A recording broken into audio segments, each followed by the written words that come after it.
Hey Raghunath, tell everyone about our Patreon community. Sure, Kastuba. The Wisdom of the Sages Patreon community is an incredible online yoga resource. If you like the type of yoga wisdom and culture we share on the show, then our Patreon community is a great next step.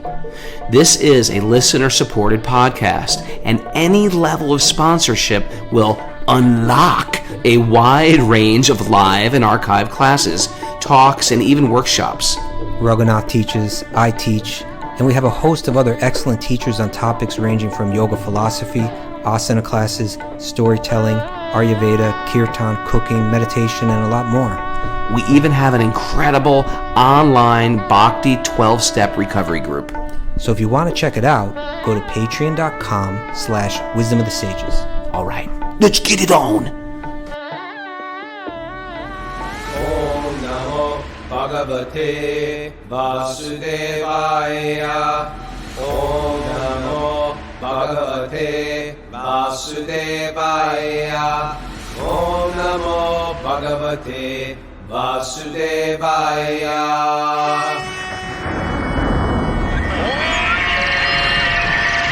Come on!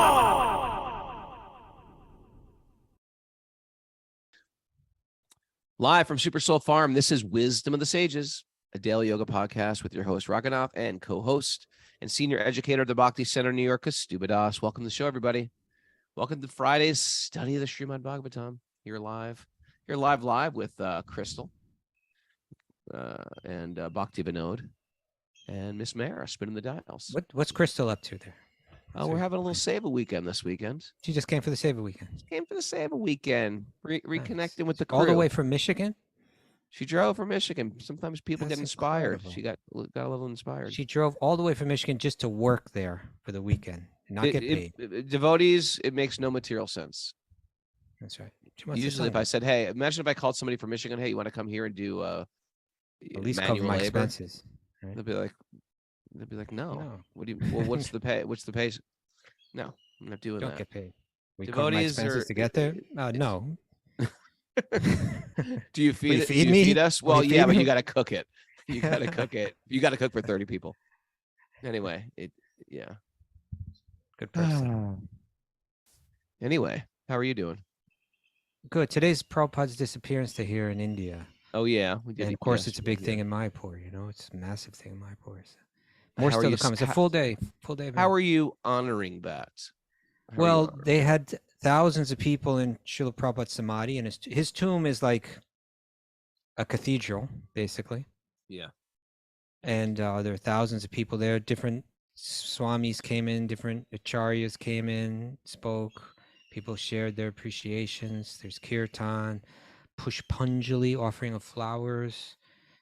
By the way, if you're new to the show, a disappearance day sounds a little bit magical, mystical. It's not like they actually disappeared. That sounds like, where'd he go? It's like sort of like honoring their life. They're passing away. They're passing away. But because they say that these people, these gurus that come into our life, they're not ordinary. So when they come, we in our hearts, we think they've come, to save our lives.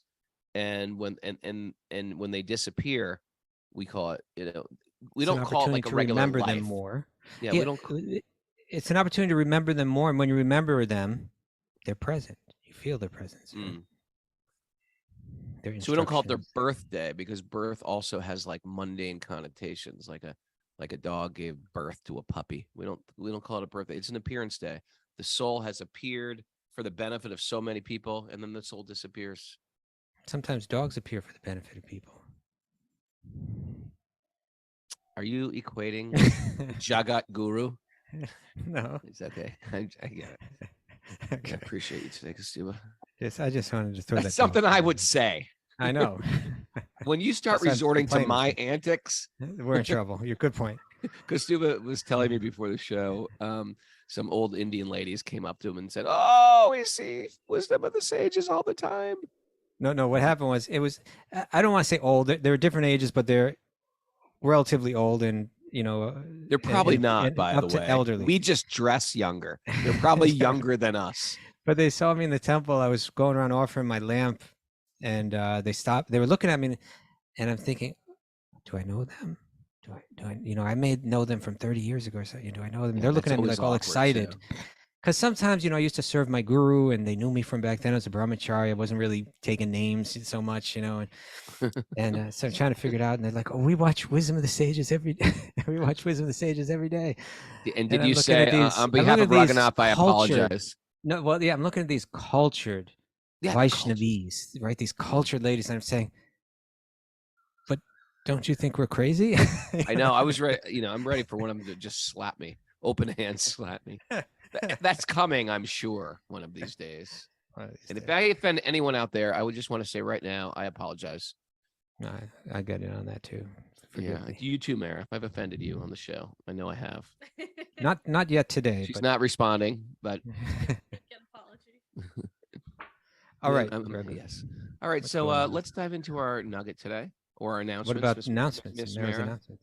Yeah. What's the latest? That was an offense right there, Raghunath. Right there. I'm You sorry. neglected, Mayor. I take no offense. We're back to recovery group meetings at 12:30 and 1 today. And then Josh Kane is offering an awesome class for his Patreon members at 10:30 a.m. And this Sunday is the Urban Navy meeting. Ooh. Okay. All right. Which one of the pillars is the I take no offense one? I take number 3. Number 3. I've been telling Raghunath that I sent him a video of a guy that owns the 5th pillar, which is appreciate others and let them know it or something. Yeah. See the good in others and let them know it. Yeah. This guy just walks around the city, just like he walks around in like a smoking jacket and like it's like a smoking jacket. he's like a He's got a British accent or something. What's the actor's name that he's like? They even mentioned in the thing. I forget, but like some real suave British guy, yeah. And he's just complimenting people like crazy. It doesn't matter who it is. He's Your like, hair, it's beautiful. He's seen the good, yeah. And your hair is beautiful. Keep it. Oh my God, has anybody told you that today? And he's really good at it, though. He's very, and that's part of what it is to give someone a good compliment. Is like you really pinpoint it. It means you're actually paying attention. You're not just, he's doing that. He's going around, and we got to share that one, Raghunath. Okay, we'll do. All right, so let's get serious now, Kastuba. Enough of your nugget. How about I read the nugget today, because I got some details on this. There's no author of this nugget, is there? Well, this was a poll done, a survey. It's a poll nugget. It was conducted by a company, a survey kind of agency, whatever, called One Poll. They surveyed 2,000 Americans, and they found that the average U.S. adult wakes up in a bad mood 300 days in a year. 300. Wow. That means like 6 out of 7 days that's horrible they wake up news, in a bad mood. Yeah. Now a lot of it they were attributing to kind of like sleep issues. But honestly, I think even if you have sleep issues, you shouldn't wake up in a bad mood. You could wake up like tired. I never wake up in a bad mood. Matter of fact, if I'm angry at night, I wake up happy. It's like something. It's like an Etch-a-Sketch when I go to bed. You shake it up, and then I'm fine. I have more energy. I'm a morning person. I'm there. Yeah. But sometimes you're a little grumpy in the morning. Maybe that's after you wake up, like after you get going for a while. You gonna hold me to the one time a year I'm grumpy? Not one time. Yeah. Sometimes you come grumpy. Just own it. Sometimes I got a lot of stuff going on. Okay. You wouldn't know about that stuff. Right. You got no kids. All right. But they found also, here's some more stats, that 3 in 10 respondents point the finger at stress and anxiety, causing them to wake unexpectedly from their slumber. That's tough. And 1/3 of so that means 3 out of 10 respondents saying that they wake up 6 out of 7 nights due to stress and anxiety, and it disturbs them and gets them in a bad mood the next day.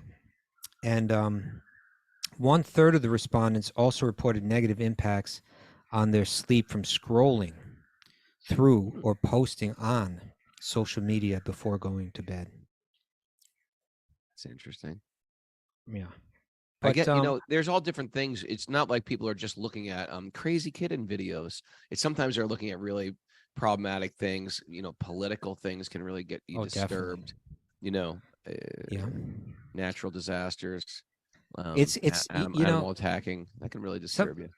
Sometimes it's so crazy with social media now and like posting things in political issues that it's like it would be like if you didn't choose one side of the issue, you have people on both sides complaining that you haven't chosen a side. That why are you being so silent? Isn't it amazing? How dare you be undecisive? How dare you think about things for a long period of time before you make a stance on it? And now Your people silence. are also posting things that when you post some, like say you post something about a particular nation, say, and because you disapprove of their policies. Now, if you speak up against that, then you're also being criticized because all the people that live in that nation that aren't responsible for that policy, now you're causing them stress and anxiety. Well, that's why I was never posting these things in the first place. You know, your silence means you're complicit with these crimes, Kastuba. You're a war criminal. There's kind of like it's leaving people in anxiety because like everyone wants to be a good person, but it's like, can you? Right. It used to be easy to be the good person. I know it's easy. There's good and there's evil, and now everything is like good. so many various shades of gray. It's causing people a lot of stress, and I think people are waking up grumpy because of it, Raghunath. They're waking up in a bad mood. Now, here's my thought when I was thinking about this, Raghunath. If you don't have something that makes you want to get up in the morning, if you don't have something in your life that's like that gives your life meaning, and almost always that's going to be tied to serving others in some way, serving others in some meaningful way, even a small way.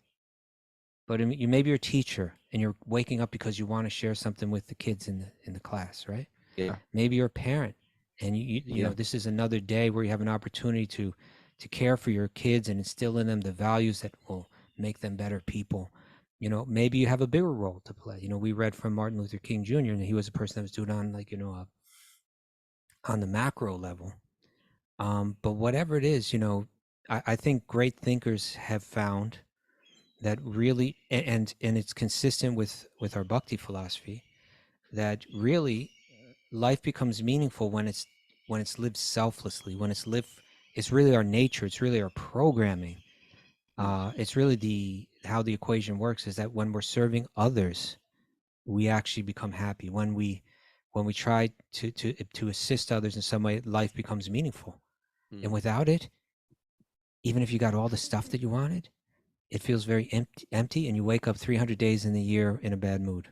Yeah, big deal. Got all my stuff. Who cares? We need that why to wake up to, and we need our why in life. Like, why am I working so hard? Where are we going with this? What is my contribution? Especially when we start to zero in. I mean, general people, life coaches will tell you things like this, but as you zero into your devotion to Krishna, your bhakti, your spiritual life, you need to feel like, how am I contributing to spreading this, to giving this away in the same way it's been given to me? How am I contributing? What is my explicit? I know that's why ashrams, temples exist, so people can come together and have some opportunity to render service. That's how we make advancement. We want to serve each other. You know, if people come to us and say, I want to be at the farm. Okay, you want to serve here at Super Soul? Take one little plot of land. That's your little plot. I'm going to get you a plot, Kastuba. When you come, it'll be your plot. You take care of that plot. I'm going to plant a banyan tree on it. Good. Okay, and I know that I won't be here to live to see the whole thing. That's okay. It's for your descendants. You know, a banyan won't grow, but a European weeping beech will. They're very similar. Okay. Maybe I'll go that direction. European weeping beech. Google that. And you know, Raghunath, when you and I got into bhakti, it was kind of like, hey, you just joined a mission. We're out to save the world. Let's go for it. And that was and it continues to be very inspiring. You know, that continues to get me out of bed in a good mood, in a mood like, hey, there's something meaningful to do today. Right. And a lot of our listeners who are kind of new to bhakti, it's not necessarily like that. It's like, I'm locked into a job, you know, I'm locked into a family, I'm locked into responsibilities. I think we got to find a way, just even if it's a small way, you know. What is your contribution on a regular basis? It doesn't. It could be physical, planting things, spiritual, you live near a temple, you donate flowers, anything. You got to think of something that this is my regular contribution and you'll feel good about it. But yeah, when we were in the temple, everything was like, we're on a mission. It was like so urgent. That urgency is still important to have, even though that pressure's not there anymore. We had a lot of pressure. Ours was like, it's like, you can't waste a time. This morning I did it. I took 10 extra minutes this morning before I started chanting japa. You can get away with it. But I still need that urgency. Like, nope, because of that, like, you didn't chant two. I missed out on 2 rounds. I could have got in more before the podcast.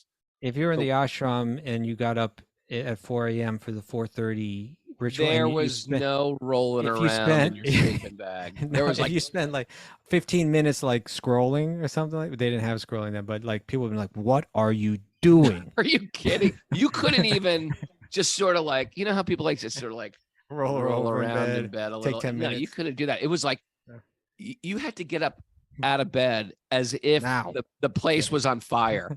That's what it was, and everything was timed. You're taking freezing showers, and therefore you didn't want to hang out in there. It was not in vogue to take your ice shower. It was frowned upon to take a slow shower.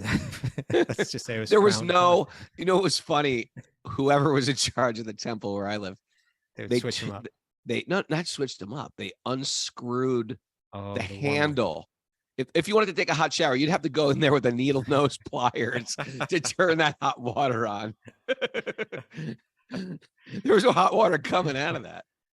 And then there was like the whole thing. Oh my God, I don't even get into this, but because like in India, they have the squatting toilets, and the squatting toilets are considered, healthier and somehow tied into Ayurveda. Put your body in the proper alignment. Put your body in a proper squatting position, which is healthier. So of course, every ashram, at least when I worked, they had like some, the temple, fix it guy took off every toilet seat. So you had to just like perch yourself up on a rim of a bowl, He's risking like, life. Welcome. You're welcome.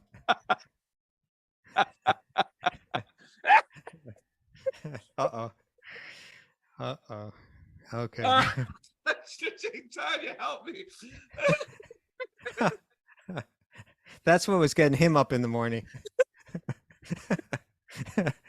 You had I had it down where I could get in and out of that bathroom in 25 minutes, and then boom. 25 minutes? Hold it, 25 minutes. What are you talking about? 25 minutes? 5 minutes max. No, it was 25 minutes. That was the defecation shower, T-lock, everything. Put on my. Oh, you're not putting on T-lock underwear in the bathroom.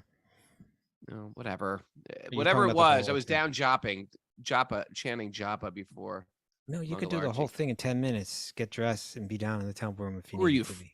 Dick Grayson or Bruce Wayne? You just slide down the pole and you're Batman. Okay. All right. So we got to wake up in a good mood, people. If you're waking up, check yourself. Am I waking up in a bad mood every morning? Like 6 out of 7? Something's wrong. That's a sign. That's a warning. Something's wrong. That's like the light on your car going off, right? For gas. Yeah. That's not normal. That's the check engine light. If that's become normal, then our life is not normal anymore. We gotta look at that. Right. All right. Mara, do you wake up happy or sad? No, I usually wake up in a good mood. Yeah. Good. Ragna's like, yeah, sometimes.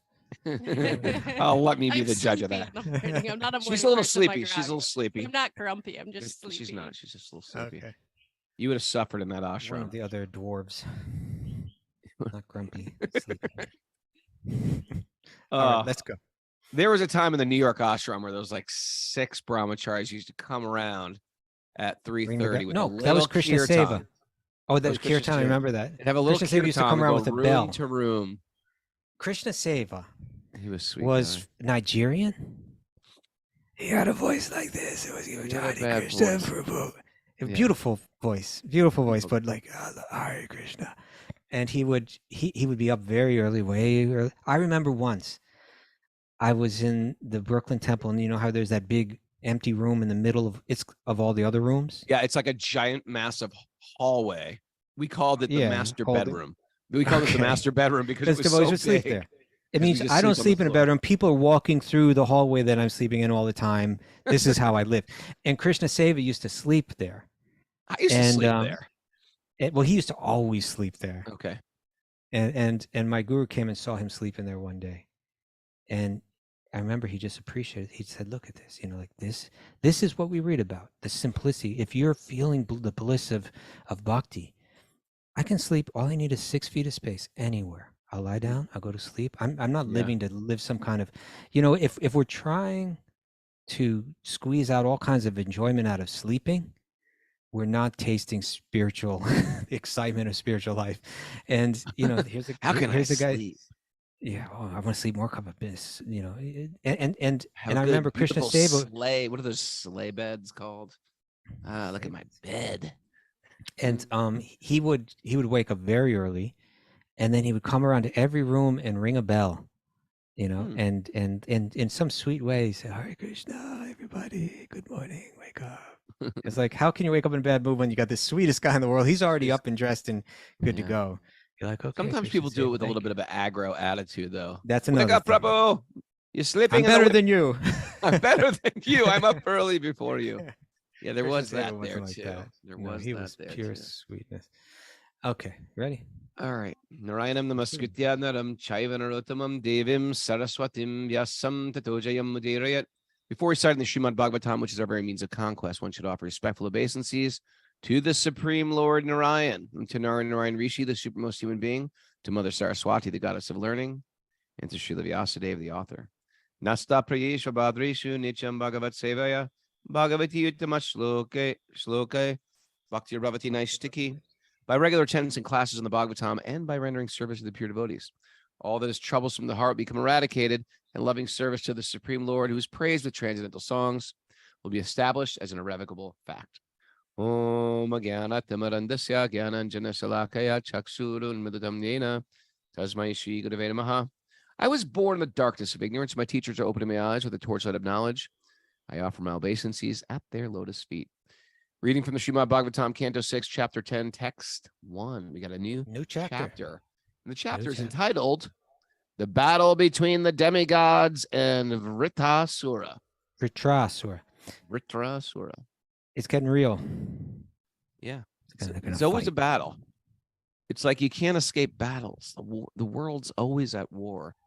And if it's not happening here, it's happening on another dimension. It's happening in my own body. It's happening in the ocean. It's happening, right? Yeah. Mm-hmm. Yeah. Okay. So now we're the Devas, they've just been given the instruction by Lord Vishnu. If you want to kill Vritrasura, you have to go to the sage Dadhichi. Mm-hmm. And you have to ask him to give you his body. Just die for me, please. This is almost a crazy story, isn't it? It sounds fantastic. Like, it is fantastic. We were going to take your body, and from your body, we're going to use your bones, and then we're going to have a weapon constructed out of those bones that is going to be powerful enough to take down the person that's harassing us, or that we're harassing. Either way you want to look at it. Okay. All right. By the way, Karuna had a nice message here. Did you see that? Oh, yeah? It says, when she has 1,000,000 hours of study, she wakes up in a grumpy mood. But when she was in Italy on the Wisdom of the Sages retreat, she would jump up and be super duper excited for the day ahead. All right. Well, that's a good sales pitch for our Wisdom of the Sages Italy retreat. Yeah. Oh, okay. Segue into that. Yeah. Okay. Sri Sukadeva Goswami said, after instructing Indra in this way, the Supreme Personality of Godhead, Hari, the cause of the cosmic manifestation, then and there disappeared from the presence of the That's like real disappearance. Demigods. He actually disappeared. Yeah, boom. O King Prickett, following the Lord's instruction, the demigods approached Dadhichi, the son of Atarva. He was very liberal, and when they begged him to give them his body, he at once partially agreed. Can you imagine that? Hey, give me your body. Excuse me. Like your bones, we need them. You're trying to use me for my body. Yes, we are, actually. Precisely. However, just to hear religious instructions from them, he smiled and jokingly spoke as follows. You got to consider just how detached this person, this sage was. Right. I mean, granted, these are the high-level universal characters coming to him and approaching. It's not like anyone is asking him for it. And they probably think they're much better than them because they're born in high families. Yeah. And they come and they say, "We need your body." You know, like dead. and he at once is like, "I can do that." That's detachment. That's I can do deep, it. Want my body? Sure. deep realization. We can make that. We can make that happen. Okay. Oh, elevated. Now, this is him speaking. Oh, elevated demigods. At the time of death, severe, unbearable pain takes away the consciousness of all living entities who have accepted material bodies. That is depressing. Don't you know about this pain? He's like sort of taunting them. You really want me to do that? Okay. In this material world, every living entity is very much addicted to his material body. Nice way to put it. We don't think of we think of we're addicted to a substance, alcohol, wine, whiskey, cigarettes, purchasing things, consumption. We're actually addicted to the material body. Struggling to keep his body forever, everyone tries to protect it by all means, It's true. even at the sacrifice of all his possessions. They'll give up everything to keep living. Right? All right, take it, everything. If I came to your house with a weapon and I'm saying I'm going to kill you, you'd be like, take whatever you want. Body, bones, Mr. Gastuba. Not that. No, take any. I've got money. I hid money in my house. I've been embezzling it from Wisdom of the Sages. You have no idea. I just cut off a little bit every month. A little slice. Mara. Just got gold teeth.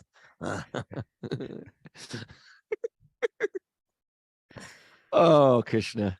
The demigods replied, Therefore, who would be prepared to deliver his body to anyone, even if it were demanded by Lord Vishnu? They're saying Lord Vishnu sent us. He said that you would give us your body. So give it up. The demigods replied, Oh, exalted Brahmin, pious persons like you, whose activities are praiseworthy, are very kind and affectionate to people in general. What can't such pious souls give for the benefit of others? They can give everything, including their bodies. You're such a good person. Give me your body. Give me your body. Die for me.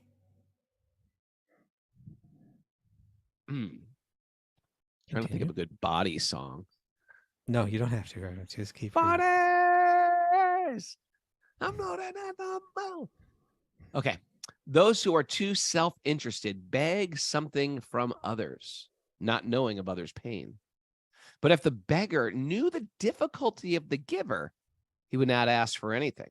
Similarly, he who is able to give charity does not know the beggar's difficulty. For otherwise, he would not refuse to give the beggar anything he might want as charity. Vishwanath Chakravarti Thakur, he reads it. He says that the first part was spoken by Dadhichi, and the second part was spoken by the Devas. That sort of makes sense. Yeah. Now, here's Dadhichi. Just to hear from you about Dharma or religious principles, I refused to offer my body at your request. Now, although my body is extremely dear to me, I must give it up for your better purposes, since I know that it will leave me today or tomorrow. Right? You're gonna have to give it up anyway. Why not today? You want it? He's got his very zoomed out perspective. Right? Whether it's today or tomorrow, even I count like 30 years. I count that as tomorrow. So just yesterday, I was thinking about my own death. You do that a lot. I can't remember. Of course I do. We're devotees. We think about our temporality, what will happen to my kids, what will happen to I was thinking about stuff like that. And then I was thinking, I'm not ready to die right now. I've got a plan. I've got some plans. You know what I mean? I've got some plans I need to work through. And the interesting thing is, like, you see somebody else dying, it reminds you of your own death. When you hear of somebody dying, it's a matter of moments before that's us. It's coming. It's good to see yourself and other people's everything. We got to give up. It will leave me today or tomorrow. Now, Raghunath, this next verse, we need to discuss this next verse. This is a good one. Okay. Oh, demigods, one who has no compassion for humanity in its suffering and does not sacrifice his impermanent body for the higher causes of Dharma or eternal glory is certainly pitied, even by the immovable things. Even the trees are pitying you. I think this goes to what we were discussing earlier about waking up grumpy, you know. We are pitiable if we don't have something to live for, you know. And here it's saying that we should live for compassion. We should live to, in some way or another. Again, it may be a big way, maybe a small way. Oh, I but get it. our life does should tie be an in very offering. well. This does tie in Yeah. very well. Should be a sacrifice in some way. One who has no compassion for humanity in its suffering and does not sacrifice their impermanent body. Right? How am I going to take my body and engage it in a way that it's an offering for a higher cause? It's an offering to serve others. If I'm not doing that, this sage is saying that's pitiful. And we may tend, you know, so much of our messaging in the world is really saying the opposite. If everyone isn't serving you, that's pitiful. And the bhakti philosophy is saying turn it around, that this entire world is moving in such a way to encourage us to step by step go deeper into deeper states of selflessness, right? Deeper and deeper states. And as the deeper you get into selflessness, actually the more satisfied, the more happy, ultimately the more blissful you become. So you get to the point where you entirely live for the beloved, right? You entirely live for the other. That's the full evolution, right? We're out of love. Every breath is like a gift. Every breath is an offering. Should we read the commentary bit? Yeah, there's a commentary to text 8. In this regard, a very exalted example was set by Lord Sri Chaitanya Mahaprabhu and the 6 Goswamis of Vrindavan. Quote this verse from the Srimad-Bhagavatam. I'm not going to do the Sanskrit. We offer our respectful obeisances unto the lotus feet of the Lord, upon whom one should always meditate. He left his householder life, leaving aside his eternal consort, whom even the denizens of heaven adore. He went into the forest to deliver the fallen souls who are put into illusion by material energy. To accept sannyas means to commit civil suicide. So that's the stage in life where you become a monk, you leave your family, you leave all of your social. It's a civil suicide. Interesting. All of your social roles. You commit suicide in that sense. You walk away from them all. But sannyas is compulsory, at least for every brahmana, every first-class human being. Sri Chaitanya had a very young and beautiful wife and a very affectionate mother. Indeed, the affectionate dealings of his family members were so pleasing that even the demigods could not expect such happiness at home. Nevertheless, for the deliverance of all the fallen souls in the world, Sri Chaitanya Mahaprabhu took sannyas and left home when he was only 24 years old. He lived a very strict life as a sannyasi, refusing all bodily comforts. Similarly, his disciples, the 6 Goswamis, were ministers who held exalted positions in society, but they also left everything to join the movement of Sri Chaitanya Mahaprabhu. Srinivasacharya, he's one of the previous masters who came after the 6 Goswamis, wrote, these Goswamis left their very comfortable lives as ministers, zamindars, that's like a political position, and learned scholars, and joined Sri Chaitanya's movement just to show mercy to the fallen souls of the world. Accepting very humble lives as mendicants, wearing no more than loincloths or torn quilts, they lived in Vrindavan and followed Lord Chaitanya's order to excavate Vrindavan's lost glories. Beautiful. Similarly, everyone else with a material comfortable condition in this world should join the Krishna conscious movement to elevate fallen souls. It kind of gives you a vision how Srila Prabhupada saw the organization. Hey, let's create an organization where we can give our bodies to serve others. Right. You know, and within the spiritual context, because it was Prabhupada's conviction that there are so many problems, no doubt, Mm. and they're all and they're all concerning. Mm. But if you want to try to solve them all, they all have one kind of common root, and that is ignorance of our real spiritual situation, of it, a lack of understanding of spirituality. If we understand that I'm spirit, I'm not this body, I'm not this mind, that you are spirit, you're not that body, you're not that mind, that cuts down at every single problem we have. If we are convinced that our happiness is our nature, that it's not anything that we derive from anything external, if collectively we could begin to more deeply understand these truths, it begins to address all of our conflicts. And so he created an organization where he was like, give your body, I'm giving mine, and I'm loving it, you know. So similarly, you can Krishna consciousness. I'm loving it. Yeah, you can fall right in line, and you can give your own, you know, give your body, give your breath, give your every ounce of your blood, and try to make it an offering, and watch how life becomes meaningful. It's if we could temper this a little, we're not asking everybody to walk away from their spouse today. Walk away right now. Follow Kostuba's instructions. No,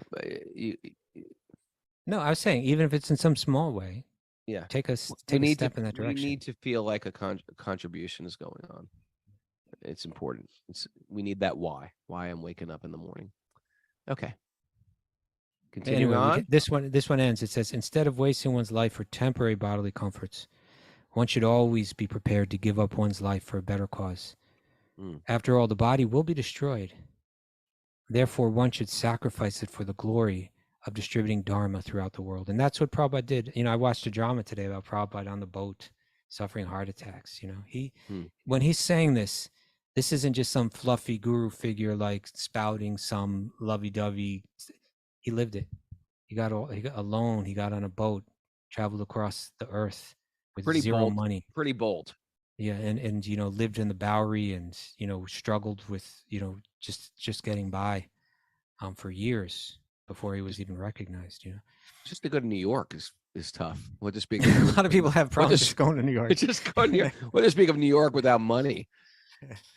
Yeah. What's, you know, especially if you're from the tropics. Yeah. You know, in tropical especially people, if you're 70 years old and never been outside of India. Yeah. What to speak of going on a boat? I can't go on a boat for 3 hours without getting sick. What to speak of going on a cargo ship? Yeah. That's unbelievable. I give props to anyone who's been on a ship across the country. You and I know what the Bowery used to be. Yeah. You just can't, people. You had to see it. It was the definition of Skid Row.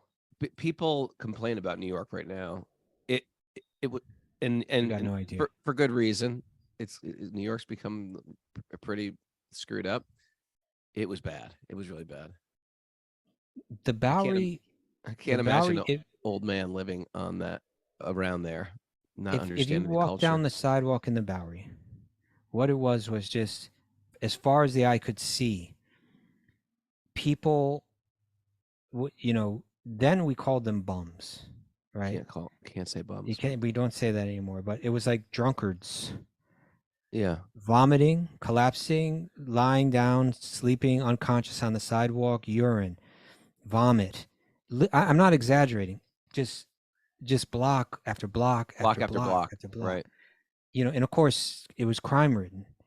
And Srila Prabhupada, this cultured Bengali gentleman, as a 70-year-old, is living in the loft of some freaky artist on LSD. Yes. On the Bowery, you know, just so that he could have the opportunity to try to share the teachings of bhakti. That is quite, that's, you know, that's like Dadhichi here, you know, he was giving it all up, you know, living under any condition to try to make it happen, taking any risk. It was violent. I mean, we were young, healthy teenagers, and there was always a risk like, okay, we're going to get our butt kicked today. It was always a fear, like trouble is just around the corner. It is really risking your body. And he was chased out of that loft by that very artist that he was living Crazy with, who was guy. freaked out on LSD and was chasing him around with a knife. I wonder who that guy was. I don't know. Dig him up. Okay. Going on, moving on. Yeah. Like reading on or going to the next Yes, verse? reading on. Read on, Ruger. Read on.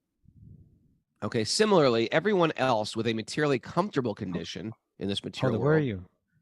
I thought you were reading text 9 now. Oh, am I? Oh, I'm text 8. Okay. Text 9.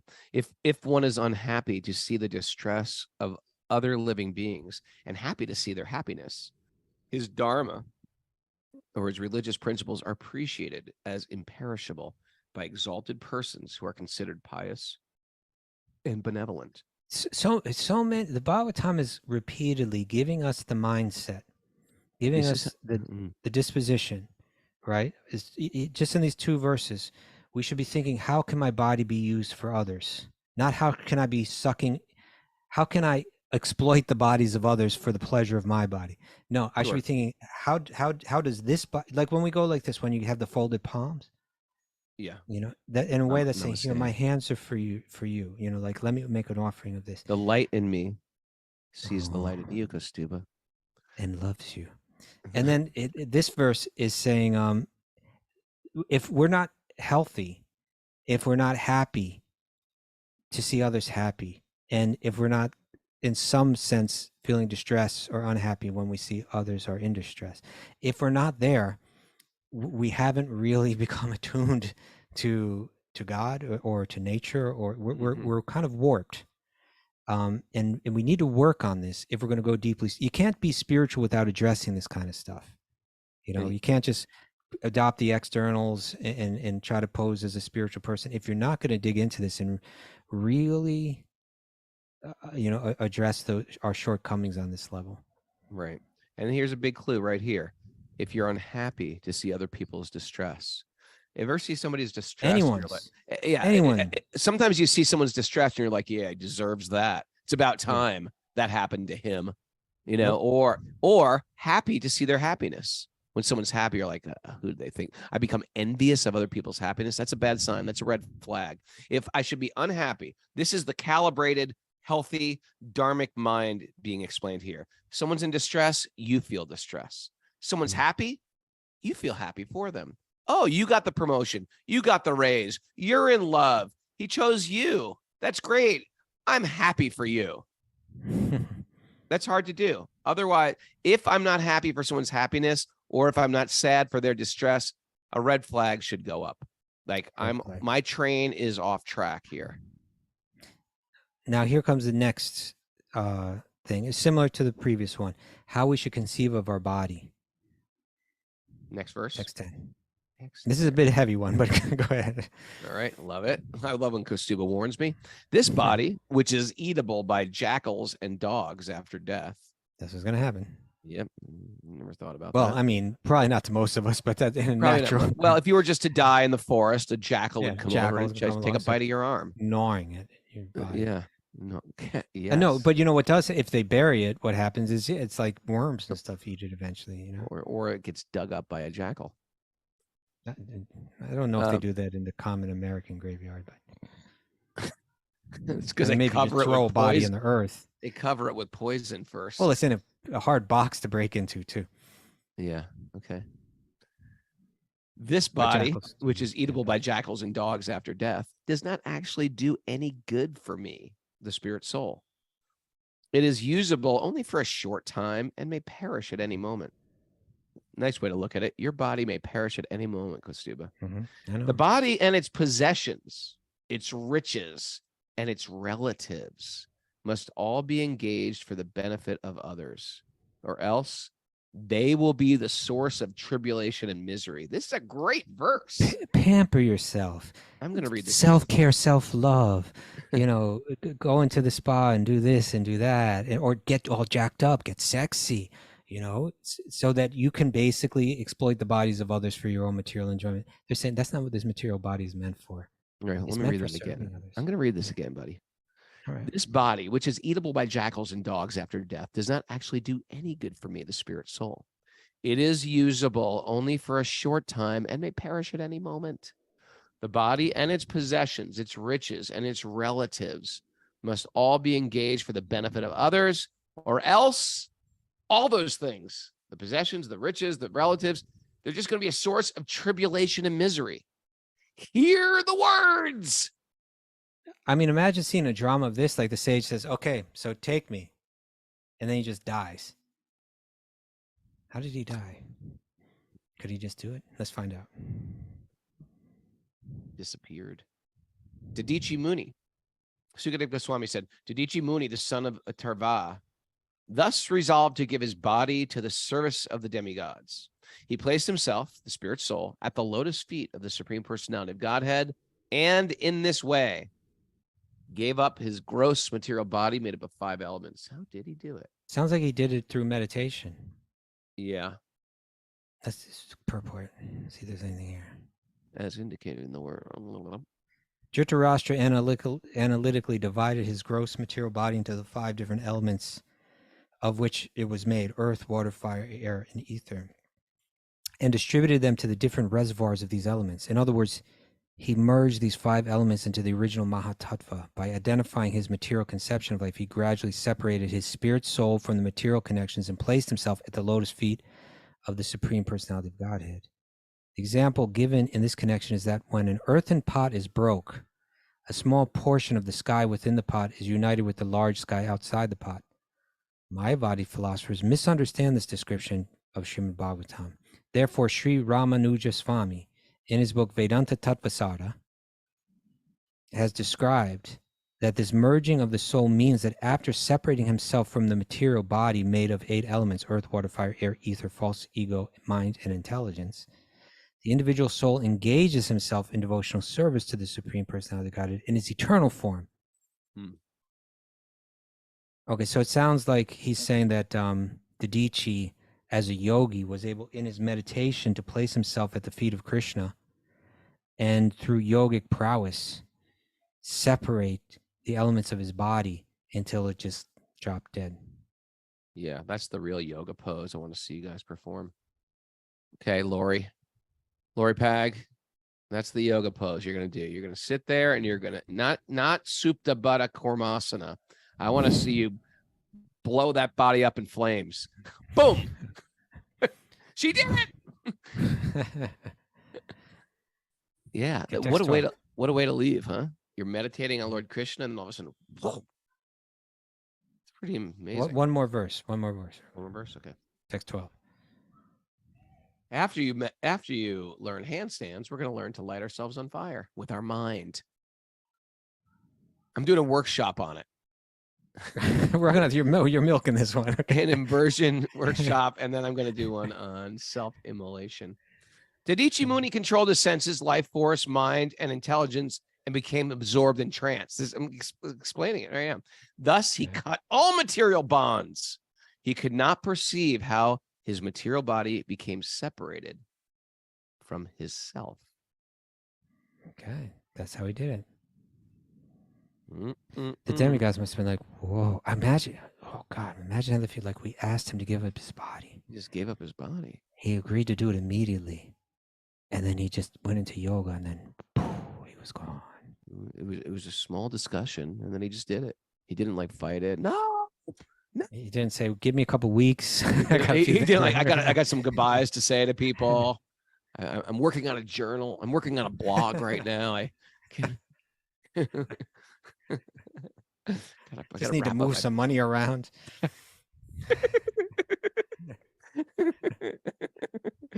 Oh, Miss Mara, what did you take out of this? While you were deeply in your knitting meditation, what did you take away from this?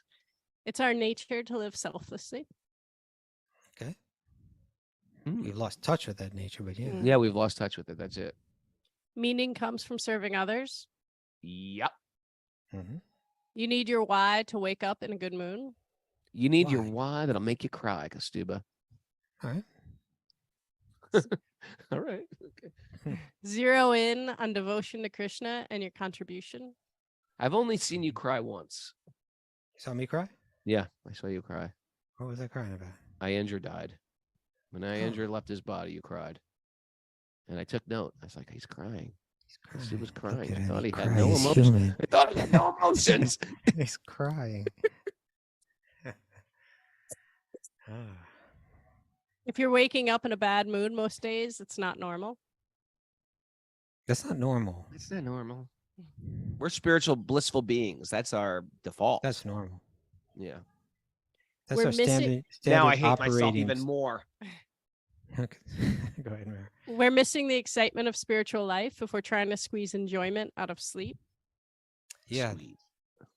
That I don't want to get on anyone's case. I know a lot of people like, oh yeah, man, that's like, but think about it. Mhm. You know, there's got to live for something more than sleeping. Engage your body as an offering for higher purposes. Okay.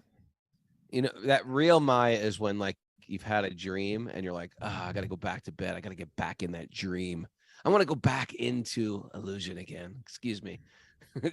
Excuse me. Hit that snooze button and try to re-enter that fantasy. Give your body, give your breath, give your blood. Ooh, I Give like it up. that's a Ooh. back. Oh, of that's a leather. that's a hardcore. That's a back of a band. leather jacket. I was gonna say, oh, you had like a straight edge T-shirt or something like that. Say it again. Like a biker gang. What was it again? Give your what? body, give your breath, give your blood. Give your bones, like the Bones. Give your Dadhichi. bones. Yeah. Give your bones. Come on, the Judge could do a song like that, couldn't they? Like, Give that your could have body, been. give your blood, give your bones. Go. Where's Parvananda? And And you're such a good person. Die for me. Yeah, die for me. die. Die, my darling. Oh, we jinxed each other. Thanks everybody for joining us. Thanks to all the Zoomers out there. You want to join us live at Zoom? You can do it. Email Mayor, wisdomofthesages108@gmail.com. I love the fact that people are here every morning. I'm sort of shocked. Thanks to Timothy Tucker for my new Ram shirt. Haribo. And what's going on? Tomorrow's 8 o'clock. It's Q&A day tomorrow. We get to sleep in. And we're going to have live Q&A because we're going to have a little crew of people here. For our last wind down retreat at Super Soul Farm. Oh, so that means the questions are going to come from people there? Yeah. Yeah. All right. So get those questions and send them in. Okay. Got that bhakti vinod? Got that crystal? All right. We're ready. Oh, it's been a good week, Steva. Mañana, nada. Nada. George.